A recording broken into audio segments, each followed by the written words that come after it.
pernah ada ini momen waktu dari redaksi kan gue cuma 3 bulan. Dari redaksi 3 bulan terus ke Selamat Pagi itu kan udah mulai ya redaksi kan kita cuma ada plottingan liputan di mana. Terus liputan ke sini naskah selesai udah pulang tidur. Jelas, ya. Begitu masuk ke program kan bener-bener bahkan istilah-istilah alur produksi pun nggak tahu. Iya. Boot gue nggak tahu boot itu apaan. Itu tempat editing. Iya, tempat editing. Jadi awal seminggu pertama gue tanya ke anak magang. Gue disuruh jaga boot, itu maksudnya apa ya? Beneran gue tanya ke anak magang. Akhirnya oh ini mas jaga editing, tempatnya di mana? Di situ ada tulisan A B C. Di situ. Akhirnya nempel anak magang. Untung anak magangnya 3 bulan kan. Untuk tahu alur produksinya. Iya, untuk tahu alur produksi. Jadi bener-bener dari nol banget. Waktu awal-awal masuk program sih kerasanya gitu. Itu yang alur produksi, istilah-istilah segala macem. Bikin naskah jelas hal yang sangat baru walaupun background kuliah bahasa, sastra sih pada umumnya. Cuman kan nggak ada spesifik kita naskahnya jurnalistik gitu kan, dan dari berita harian yang mungkin lo alami hari itu terus lo terjemahkan ke dalam bahasa naskah itu kan gitu. Terus gimana lo akhirnya belajar yang dari nol dengan teman-teman yang mungkin sebagian diantaranya udah komunikasi gitu dan sudah jurnalistik basicnya. Gimana sih lo ngejar itu semua ketertinggalan di pendidikan itu? Waktu itu sih lebih ke ngamatin sih, jadi ke misal naskah gua awalnya gimana, hasil jadi tayangannya gimana, kan udah proses edit itu segala macam kan, udah diubah sama entah produser, entah sama korlip gitu. Itu pasti gua amatin. Oh perubahannya di sini, berarti next gua bikin yang sesuai yang sudah diubah gitu. Pun misalkan tayang-tayangan lain, oh gini. Dan yang paling membedakan kan karena gua di bahasa yang sifatnya apa sih ragam tulis. Sedangkan TV kan bener-bener ragam lisan ya, cenderung lisan karena udah ada gambar yang menjelaskan secara langsung. Kata-katanya bertutur. Jadi nggak bisa kalau kita ragam tulis bisa mendeskripsikan sesuatu lebih panjang, bisa lebih detail. Kalau di TV kan ya udah ada looknya, ngapain kita jelasin lagi. Dan itu kadang nggak bisa dilakukan pengulangan itu kan. Iya, jadi di sini udah ada, di naskahnya harus beda. Adaptasinya berapa lama sih sampai lo akhirnya bisa dianggap menguasai gitu bidang yang sekarang? 3 bulan sih. 3 bulan. Kayaknya waktu masuk dengan ke setiap hari berdarah-darah itu. Iya sih. salah coret semua dibuang gitu.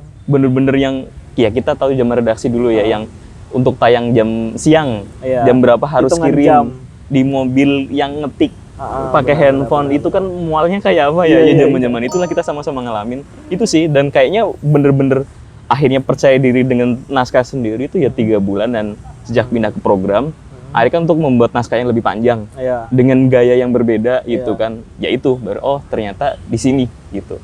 Nah menariknya adalah background lo kan IPA di SMA, kemudian mengambil bahasa. Kuliah sastra Indonesia ya. Dua bidang ini kan sangat bertolak belakang biasanya kalau di SMA dan juga kuliah gitu ya. Apalagi biasanya orang menganggap bahwa orang-orang eksak tuh jarang mengambil bahasa dan begitu pula sebaliknya gitu. Kok lo bisa ngalamin itu, pilih itu dan akhirnya survive di situ 4 tahun gitu kuliah? 5 tahun. 5 tahun, oke. Jadi sebenarnya agak bukan kesasar ya. Jadi momen itu waktu setelah lulus SMA 2008 itu sebenarnya mau masuk matematika. Karena zaman dulu pengen jadi guru matematika, itu yang awal segala macam. Eksak banget. Akhirnya waktu lulus kuliah itu daftarnya itu matematika dan kimia. Nah, tahun 2008 itu jadi matematika itu terutama dengan matematika jadi jurusan terlaris kedua setelah PGSD. Iya, PGSD. Pas waktu daftar ya, udah tes segala macam. Ini kebayang nanti lulusan tahun sekian saingannya berapa ya? Emang slot guru matematika ada berapa di Indonesia gitu? Bener-bener parah. Bener. Terus gue suka emang sama matematika, tapi ntar bakal enjoy nggak ngelakuinnya setiap hari. Ada yang gue karena kadang-kadang ambisius ya, jadi sesuatu yang nggak gue suka sebenarnya, gue kerja sampai bisa. Karena lo cuma mau menaklukkan itu sebenarnya. Iya sebenarnya. Jadi nggak terlalu menikmati banget kehidupan sehari-hari di eksak gitu kan. Terus mikir lagi, buka rapot dari SD sampai SMA, selain matematika, apa nilai yang paling tinggi? Yang gak gue sadar, ternyata bahasa Indonesia. Itu cara gue. Ternyata bahasa Indonesia. Terus gue inget zaman-zaman SMA, SMP itu sangat menggilai novel kan.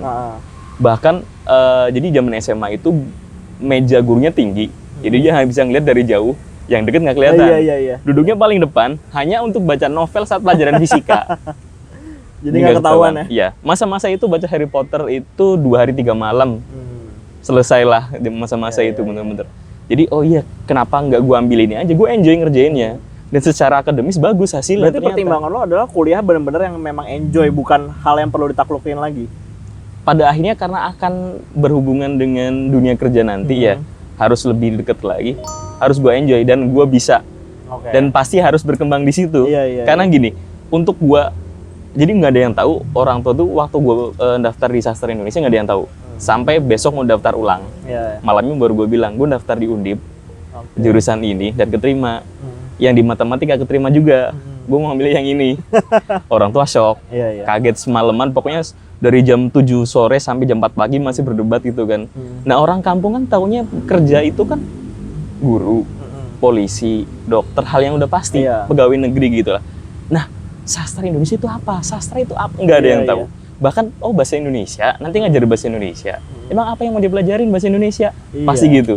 Bahkan pendidikan bahasa dengan bahasa murni kan juga beda.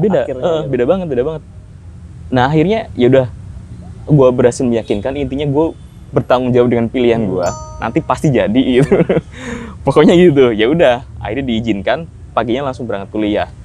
Jadi nekat aja sih waktu itu memang. Jadi kalau menurut lo tuh sebenarnya seberapa keras sih kita bisa menaklukkan bidang-bidang yang mungkin nggak pernah terbayang sama kita. Lo kan sudah mengalami beberapa kali ya, waktu kuliah juga, terus waktu kerja apalagi gitu. Terus seberapa keras kita bisa survive untuk bisa naklukin bidang yang kita pengen tapi kita belum tahu gambarannya apa gitu. Oke. Jadi sebenarnya kan semua hal kan bisa sukses ya. Kalau dia bisa 100% di situ. Gue pernah denger omongannya Radit sih bahwa terserah lo mau jadi apa. Lu kalau mau jadi A harus A 100%. Lu jadi B 100%, C 100%. Pilihan lu bebas asal lu all out di situ. Jadi apapun pilihannya sebenarnya kalau kita benar-benar yakin dan berusaha keras maksimal di situ ya pasti jadi sih kalau menurutku sih. Apapun kembali yang kita ngomong tadi soal privilege segala macam gitu kan ya. Nah, gue percaya, Lo percaya? Percaya dan gak sih? Kenapa? Jadi gini, privilege itu ada yang bawaan, ada yang kita usahakan. Kayak semacam keberuntungan lah. Yang lo rasakan kayak gimana? Oh, gue nggak dapat privilege sedikit pun. Gue akhirnya dapat privilege ya karena gue berusaha. Akhirnya dapat jalan-jalan tersendiri. Kan gini, kalau misal mau flashback dari zaman kecil banget, pertama kali punya cita-cita itu kelas 2 SD pengen jadi tukang becak. Kenapa? Orang tua bokap itu dulu tukang becak kerjaannya. Ibu buruh tani lah yang kerja di sawah punya orang kayak gitu. Nah, sesimpel gini, setiap sore tuh nungguin bokap di depan rumah sampai ketiduran di teras gitu. Nah pas pulang bokap angkat taruh di becak. Jadi suka sama becak karena setiap sore ntar ketemu bapak. Karena pulang dari becak. Nah pengennya nanti gede berangkat bareng, pulang bareng. Udah kayak itu sesimpel itu. Gambaran lo itu berarti. Gambaran gue nanti hidupnya gitu.